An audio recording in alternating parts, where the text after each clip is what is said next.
Hello বন্ধুরা, ওই দেখো আমার প্রিয় বন্ধু তনুশ্রী আর ওর হাজব্যান্ড শুভদা আসছে। আমার ছোট্টবেলার স্কুলের বন্ধু। আজকে আমরা মিট করেছি। Hi hello. আজকে আমরা মিট করেছি মানি স্কোয়ারে। গল্প আড্ডা তো আর খালি মুখে হয় না, বাঙালির তো গল্প আড্ডা মানেই হচ্ছে তার সাথে চা কফি, চায়ের সাথে টা, এগুলো তো থাকেই। ফ্রেঞ্চ ফ্রাই আর কফি নিয়ে বসে পড়েছি, আমরা জমিয়ে গল্প করছি, আড্ডা মারছি। আর আজকে সন্ধ্যাবেলাটা ভীষণ ভীষণ ভালো কাটিয়েছি, যেটা তোমাদের সাথে শেয়ার না করলেই নয়। তাই আজকে সবটুকু সন্ধ্যাবেলায় কি কি করলাম সবটুকু তোমাদের সাথে শেয়ার করব। আজকে যেহেতু আমার ভেজ, তাই আজকে একদম নতুন একটা রেস্টুরেন্ট, যেটা সম্বন্ধে আমি একেবারেই ওয়াকিবহাল নই, সেখানে এসেছি। মানে শুভদা আজকে সেখানেই নিয়ে এসেছেন, বাটি চোখায়, যেটা এফডি ব্লকে সল্টলেকে সেক্টর 3-তে। আমার এটা সম্বন্ধে কোনো আইডিয়া ছিল না। এত সুন্দর একটা অ্যাম্বিয়েন্স, একদম পুরো গ্রাম্য পরিবেশ। মানে এরকম শহর কলকাতার মধ্যে এত সুন্দর তুলসী মঞ্চ, পুরো গ্রামের মাটির দেওয়াল, মাটির সব কিছু, মনে হচ্ছে যে একটা গ্রামে চলে এসেছি এই শহর কলকাতার ভিতরে। এটা মানে যদি তুমি না যাও তাহলে তুমি বিশ্বাসই করতে পারবে না। পুরো বেনারসি টাইপের সমস্ত কিছু খাবার দাবার এখানে আছে। এখানে চা কফি এখানে বিক্রি হয়। এটা বাইরের জায়গাটা, আর ভেতরটা দেখো কি সুন্দর করে সাজানো, দেখেছো? পুরো হ্যারিকেন, পুরো গ্রামে যেরকম হয় আর কি। আর এই দেখো নিচে বসে কি সুন্দর সবাই খাচ্ছে। মানে এটাও আমার কিন্তু জানা ছিল না। সবসময় টেবিল চেয়ারে রেস্টুরেন্টে বসে খাই, কিন্তু এটা একদম একটা ইউনিক ব্যাপার ছিল। ওপরে দেখো কি সুন্দর বাঁশ দিয়ে কি সুন্দর ডিজাইন করা রয়েছে, আর পুরো গ্রাম্য একটা পরিবেশ।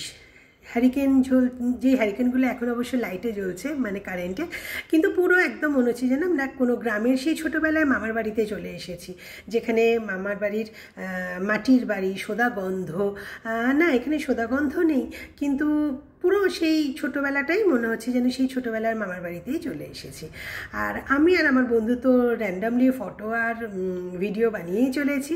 আর এটা হচ্ছে একটা জায়গা যেখানে তুমি তোমার এখানে তো আর শু র্যাক নেই, তো এখানে জুতো খুলে ওখানে বসে খেতে হয়। আমি ইচ্ছে করে বললাম শুভদাকে যে আমি টেবিল চেয়ারে বসে খাবো না। এখানে যেটা ইউনিক ব্যাপার সেটা হচ্ছে এরকম নিচে বসে টুলসের ওপর খাবার রেখে, তারপরে ওই দেখো ওখানে কি সুন্দর করে দিয়েছে, দেখেছো? এগুলোর ওপরে শাল পাতা দিয়ে আমাদেরকে খেতে দেওয়া হবে। তো এই জায়গাটা দেখো কি সুন্দর করে আজকের স্পেশাল কী কী ডিশ সেগুলোও এখানে রয়েছে। আর এখানকার যেটা মেন সেটা হচ্ছে ওই বিহার ইউপির যেটা লিট্টি, ওইগুলো হচ্ছে এখানকার স্পেশাল বাটি চোখা। আর এই যে যারা সার্ভ করছেন এরা ভীষণই ভালো মানুষ। এনারা ভীষণই আন্তরিকতার সাথে আমাদেরকে সার্ভ করেছেন, আমাদের সাথে কোঅপারেট করেছেন। মাটির গ্লাসে জল, শাল পাতায় খাওয়া, এটা মানে কত বছর বাদে যে হলো সেটা তোমাদেরকে আর আমি কী বলবো। মানে অল ক্রেডিটস গোজ টু আমার বন্ধু তনু আর শুভদা। তো এখানে আজকে আমরা কী কী খেলাম আমি সেগুলোই তোমাদের সাথে শেয়ার করব। এখানকার এত সুন্দর ডিজাইন, এগুলো তোমাদেরকে না দেখিয়ে আর পারছি না, যেন মনে হচ্ছে সত্যিকারের একটা টিকটিকি। আর এই দেখো এই হচ্ছে বাটি। এই বাটিটা অ্যাকচুয়ালি এই যে গোল গোল মতো এই লিট্টিগুলো, এগুলো তৈরি হয় ছাতু দিয়ে আর হয় পনির দিয়ে। তো আমরা ছাতু দিয়ে, আমাকে জিজ্ঞেস করেছেন শুভদা তুমি কোনটা খাবে, আমি বলেছি ছাতুটা দিয়ে এটা স্পেশাল করে বানানো থাকে, যেটা ফাটিয়ে এটার মধ্যে ঘি দেওয়া হয়। এগুলো রয়েছে একটা ছাতুর আর একটা নর্মাল লিট্টি নিয়েছিলাম আমরা। তো এগুলো এত হেভি যে এগুলো একটা খেলে আর তুমি কিচ্ছু খেতে পারবে না। আর এগুলো ফাটিয়ে এর মধ্যে একদম পুরো পিওর ঘি দিয়ে এগুলো খেতে হয়। আর তার সাথে রয়েছে এই যে পুদিনার চাটনি আর টমেটোর চাটনি।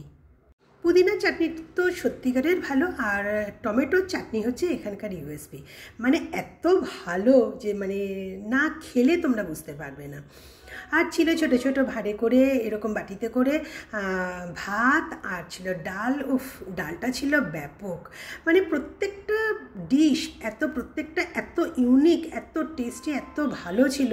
আমার তোমাদের কাছে রিকোয়েস্ট, তোমরা একবার অন্তত বাটি চোখায় এসো। আর এখানকার এই যে ক্ষীর, এই ডেজার্টে আমরা ক্ষীর নিয়েছিলাম, এই ক্ষীরটা মানে কি বলবো, মানে অপূর্ব অপূর্ব। তো ভীষণ ভালো খেয়েছি, ভীষণ ভালো সময় কাটিয়েছি। এখানে আরও প্রচুর প্রচুর ডিশ রয়েছে। আলুর চোখাটা ছিল একদম ব্যাপক, জাস্ট ওয়াও। একদম টমেটো দিয়ে আর বেগুন দিয়ে আলুর চোখাটা, মানে কি বলবো, কিছু বলার নেই। খুব ভালো পরিবেশ, খুব ভালো বন্ধু, খুব ভালো খাবারে আজকে সন্ধ্যেটা আমার খুব ভালো কাটলো। সবাই ভালো থেকো, আজকে তাহলে আসি, টাটা।